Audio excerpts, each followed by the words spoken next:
This is the Jamaica Information Service, the voice of Jamaica. You're inside Jamaica Magazine. Encouraging the information flow, sharing the news and views you need to know. We are building an informed Jamaica every day. Listening to what you say. It's Thursday, December 31, New Year's Eve, the last day in 2009. Hello, thanks so much for opening the covers of this special New Year's Eve edition of Jamaica Magazine. I'm Samantha Allen and I'll be with you for the next half hour. Later in the magazine, we sit down with the Fire Brigade to discuss fire safety precautions in the festive season and beyond. Plus, what are you resolved to change in the new year?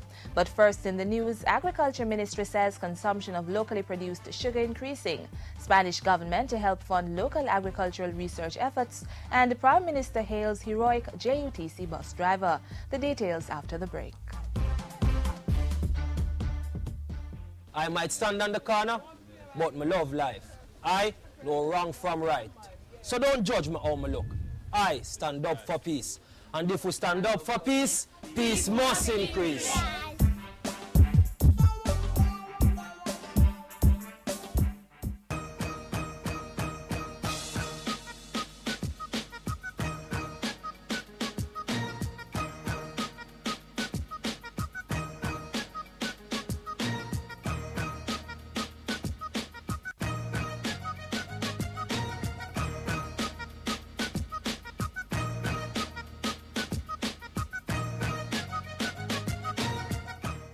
And now the news.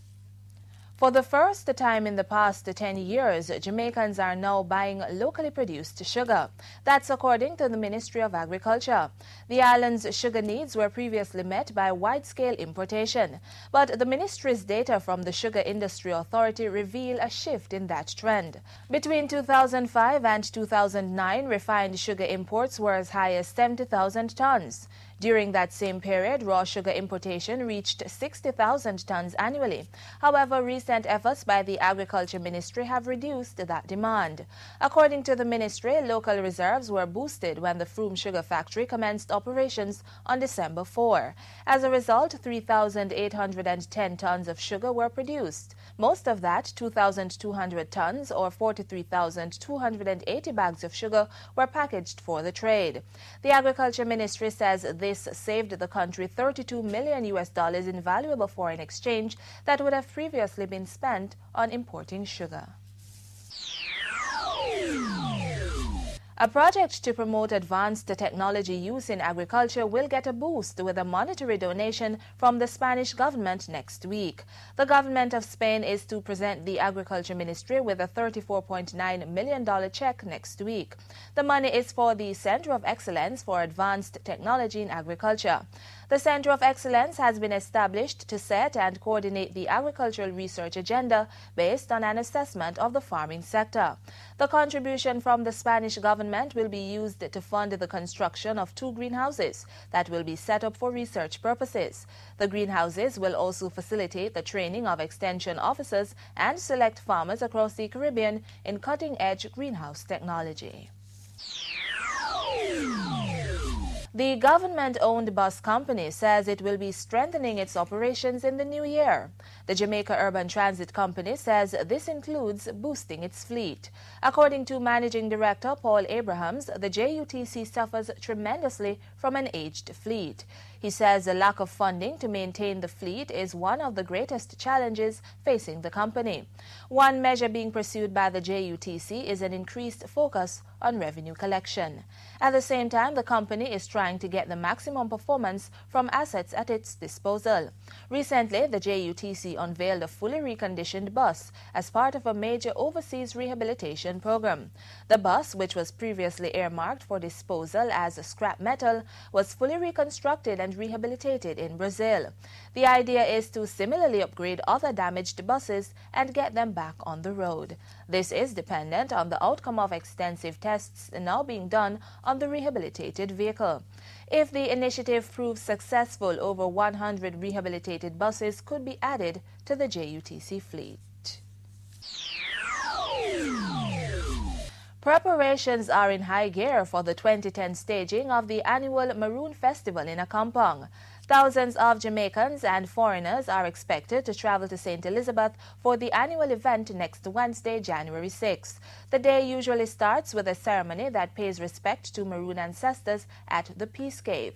This is thought to be the site of the signing of the 18th century treaty between the Maroons and the British. This ceremony is usually followed by feasting, dancing, and traditional Mayal drumming. It culminates in a parade and street dance that continues throughout the night. And finally, in today's newscast, Prime Minister Bruce Golding met earlier today with a JUTC bus driver who came to the rescue of passengers in last week's airplane mishap. An American Airlines flight overshot the runway at the Norman Manley International Airport, leaving a number of persons injured. Annette Howard used her initiative to transport nearly 100 survivors of the incident away from the potentially dangerous wreckage. The JUTC bus driver paid a courtesy call on the Prime Minister and other government officials at Jamaica House this morning. Those were the stories making the news today. For more information, please visit our website at www.jis.gov.jm. Stay with us. Jamaica Magazine continues.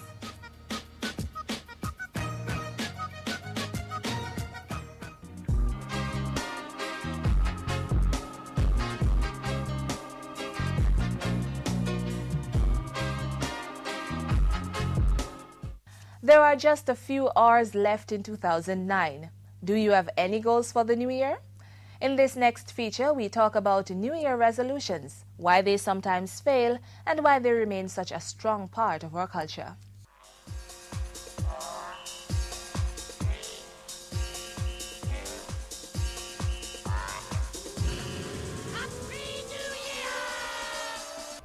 A New Year resolution is a commitment that an individual makes to a project or a habit, which is often a lifestyle change that is generally interpreted as important to their life.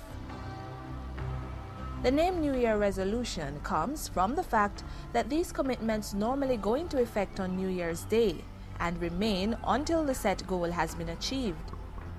Sadly, many New Year resolutions go unachieved or are short-lived, if not completely forgotten after they are set.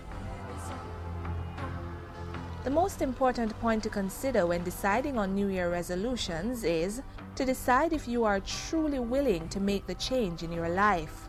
Deciding to make the change just to have a resolution will not keep you motivated to attain your goal. Many people fail because they are afraid or don't fully realize how the goal can benefit their everyday lives. When you have decided on your New Year resolutions, make a plan of action and list the ways it will improve your life. When you can see the prize, you are more likely to keep up the fight. Popular New Year resolutions are to lose weight, pay off debt, save money, get a better job, get fit, eat right, get a better education, drink less alcohol, quit smoking, reduce stress, take a trip, and volunteer to help others. The most important point to consider when making New Year resolutions is to decide if you are truly willing to make the effort to kick out a bad habit in your life and start a healthy one. Making a decision to change just because it is New Year's Day is not enough to keep you motivated for long.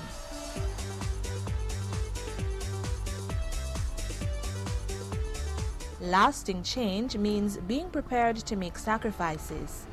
If you are resistant to making the necessary sacrifices, ask yourself why. Many people resist change because they're afraid of the unknown.